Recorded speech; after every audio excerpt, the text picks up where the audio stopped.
ಇದು ಖಾಲಿ ಡಿಜಿಟಲ್ ವಾಹಿನಿ, ಸತ್ಯ ಮತ್ತು ಸ್ಪಷ್ಟ ಸುದ್ದಿ. ಸೇತುವೆ ದುರಸ್ತಿಗೆ ಕಾಮಗಾರಿ ಆರಂಭ. ಇದು ಖಾಲಿ ಡಿಜಿಟಲ್ ವಾಹಿನಿಯ ಫಲಶ್ರುತಿ. ದಾಂಡೇಲಿಯ ಗಾಂಧಿನಗರವನ್ನು ಸಂಪರ್ಕಿಸುವ ಕಿರು ಸೇತುವೆ ಸ್ಥಿತಗೊಂಡ ಬಗ್ಗೆ ಈ ಹಿಂದೆ 2024 ಜುಲೈ 5ಕ್ಕೆ ಖಾಲಿ ಡಿಜಿಟಲ್ ವಾಹಿನಿಯ ವಿಸ್ತೃತ ವರದಿ ಮಾಡಿ ಅಧಿಕಾರಿಗಳನ್ನು ಎಚ್ಚರಿಸಿತು. ಸಾರ್ವಜನಿಕರಿಗೆ ಆಗುತ್ತಿದ್ದ ಅನೇಕ ತೊಂದರೆಯನ್ನು ತೋರಿಸಿತು. ಈಗ ಸೇತುವೆ ದುರಸ್ತಿ ಕಾರ್ಯಕ್ಕೆ ಗುರುವಾರ ಚಾಲನೆ ನೀಡಲಾಯಿತು. ಕೆಲಸ ಪ್ರಗತಿಯಲ್ಲಿದೆ.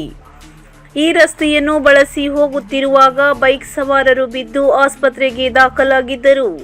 ತೊಂದರೆಯನ್ನು ಸವಿಸ್ತಾರವಾಗಿ ವಾಹಿನಿಯಲ್ಲಿ ಶಾಲಾ ಮಕ್ಕಳಿಗೆ, ಆ ಭಾಗದ ನಿವಾಸಿಗಳಿಗೆ ಆಗುತ್ತಿರುವ ತೊಂದರೆಯನ್ನು ಪ್ರಸಾರ ಮಾಡಿದ ಪರಿಣಾಮ ಈಗ ಸೇತುವೆ ಕಾಮಗಾರಿಗೆ ಚಾಲನೆ ಸಿಕ್ಕಿದೆ.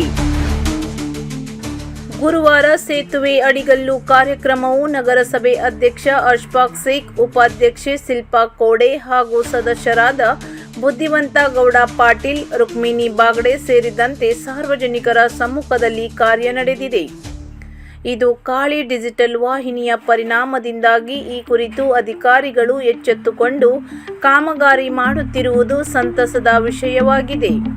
ಸಾರ್ವಜನಿಕ ಕೆಲಸಕ್ಕೆ ಖಾಲಿ ಡಿಜಿಟಲ್ ವಾಹಿನಿಯು ಯಾವಾಗಲೂ ಮುಂದೆ. ನಿಮ್ಮ ಬೆಂಬಲವಿರಲಿ.